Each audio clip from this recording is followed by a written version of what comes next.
Go figure the day after I use all of my drinking drinks on the stupid Dolphins season probably coming to an end. Lo and behold, I might need it for a Miami Heat comeback, which you may say is like, hey, Tobes, it's a Detroit Pistons game on December 16th. Is it really appropriate to drink after a game like that? And to you, I would say, you didn't watch this game. Because, yes, how the Miami Heat go. I would have rather just gotten blown out, to be honest with you. I would have rather enjoyed the thrills. Thank you, Tyler Herro and Jimmy Butler, for nearly pulling it off. Wish, somebody else would have come along for the ride. But instead, I sat here and I somehow watched an 8-0 run disappear like that from 3 Tim Hardaway threes, which is always just some kind of different cruel. And then all of a sudden it was gone. The Heat were down. Then Jimmy lost his shoe. Cade Cunningham then took the lead. Tyler Herro misses a 3-ball, but somehow the Heat get an awful turnover, a gift by the Pistons. The Pistons were begging you to win this game, dude. Begging you. Didn't score in the fourth quarter. We're like, here, Miami Heat, take the game. Outscored them 33-17 in the fourth quarter. Insane run to end.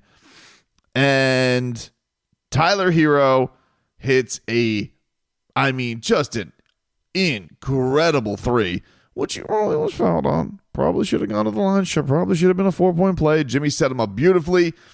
Tied that puppy at 114. And in a game where Tyler Herro could not buy a bucket. Jimmy Butler was searching around. I'm going to go to play today. Anybody going to help me today?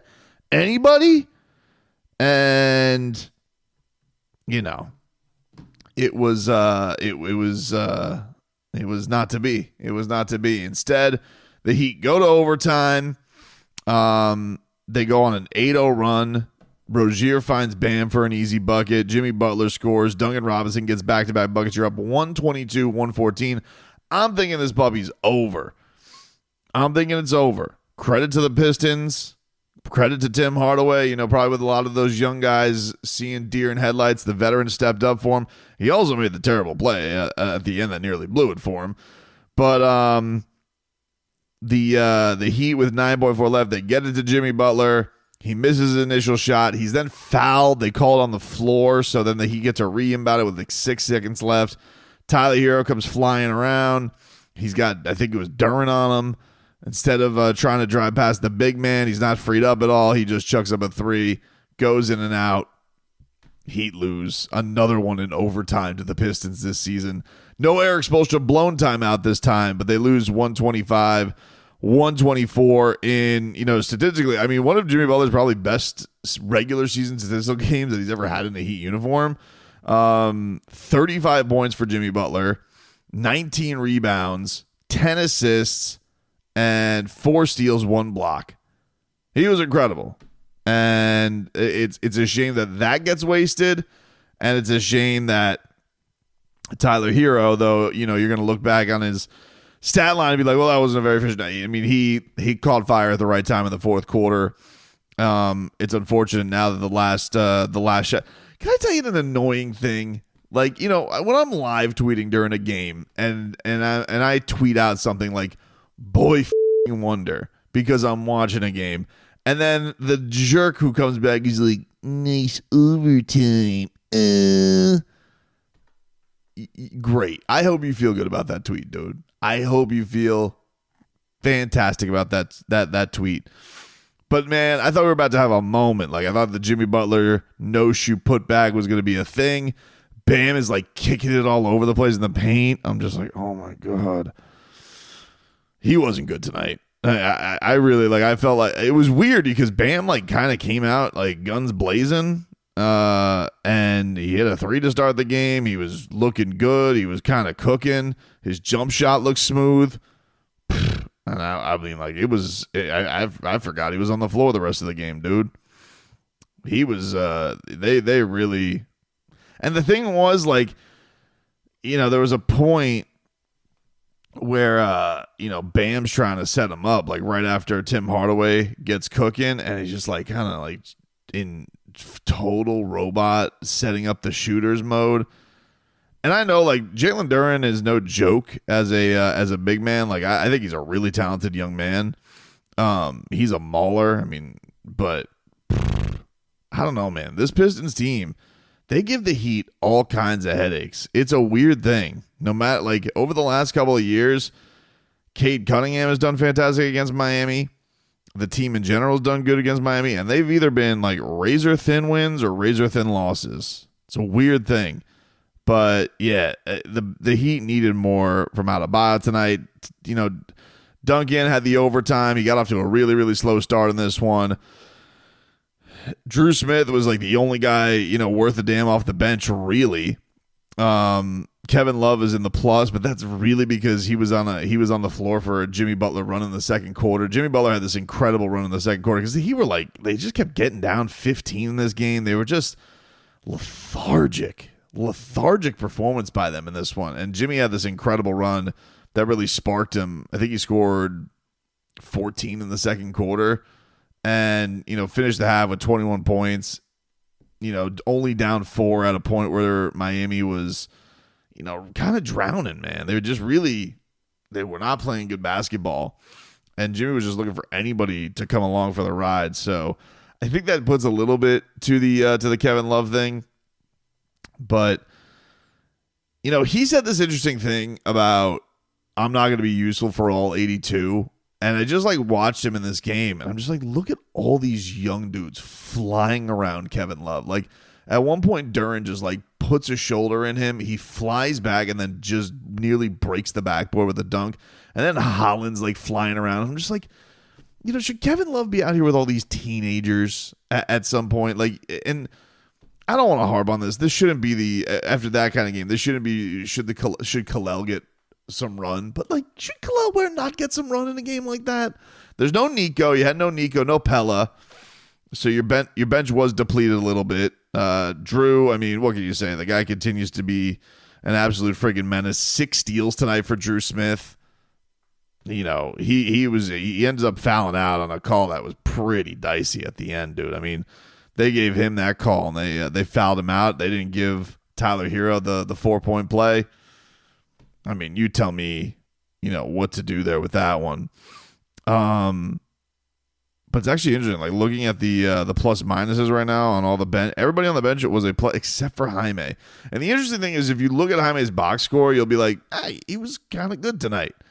But it's like he had like this one tomahawk jam, but you just can tell like the dude. First of all, he can't nail a 3. I think he's 3 for his last 25. If Eric Reed said over his 3 for his last 25 from downtown over his last 14 games. I think was the stat that he put up. Whew. It was something. But it just didn't. I don't know, man. There's just something. He just doesn't feel like he's got the same juice to him this year, and that's been a thing. But I'm not gonna put this on the sophomore, man. Like the Heat were in that position. I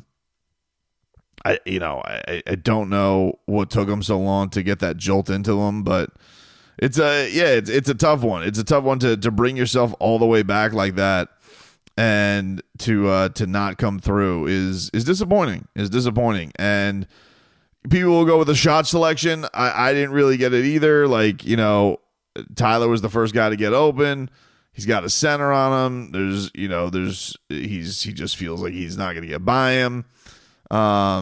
He's obviously feeling it from 3, so that's what he goes with.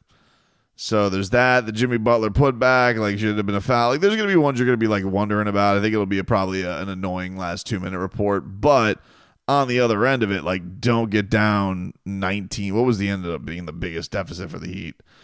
Don't get down, like, I think it was at least 19 that they got down to the Pistons. Like, don't get down that many to the Pistons.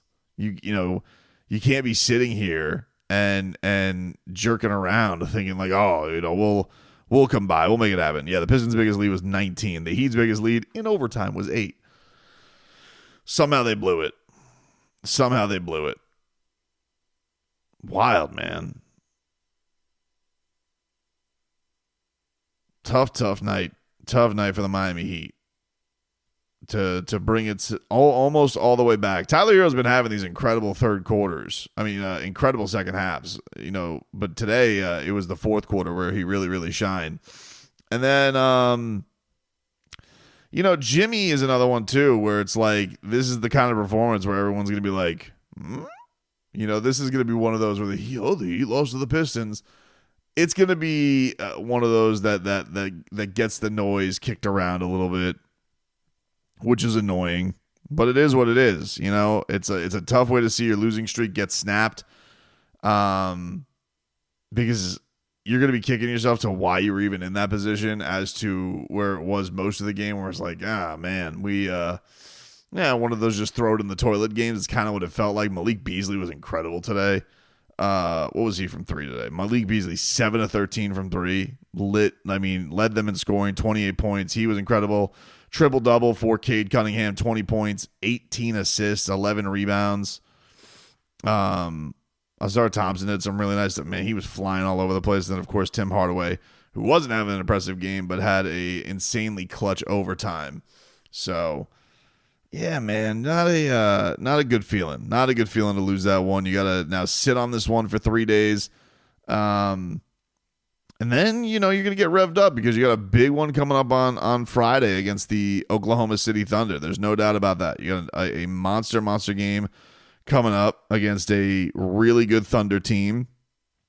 And you have to be thinking of the Heat are looking at that one being like, now, maybe the Thunder, I guess, they're a pretty young team. I doubt that they're going to taper off with anybody, but, you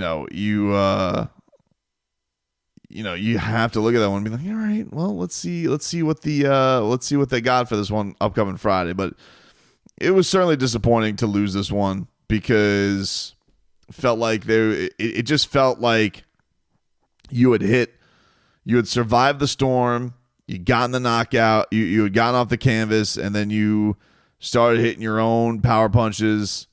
And to after that lead go away, to just peter out like that was disappointing. Was disappointing for sure. But they'll try and move on, man. I guess we can't get too crazy about it. It is December 16th, but stung. Didn't like it.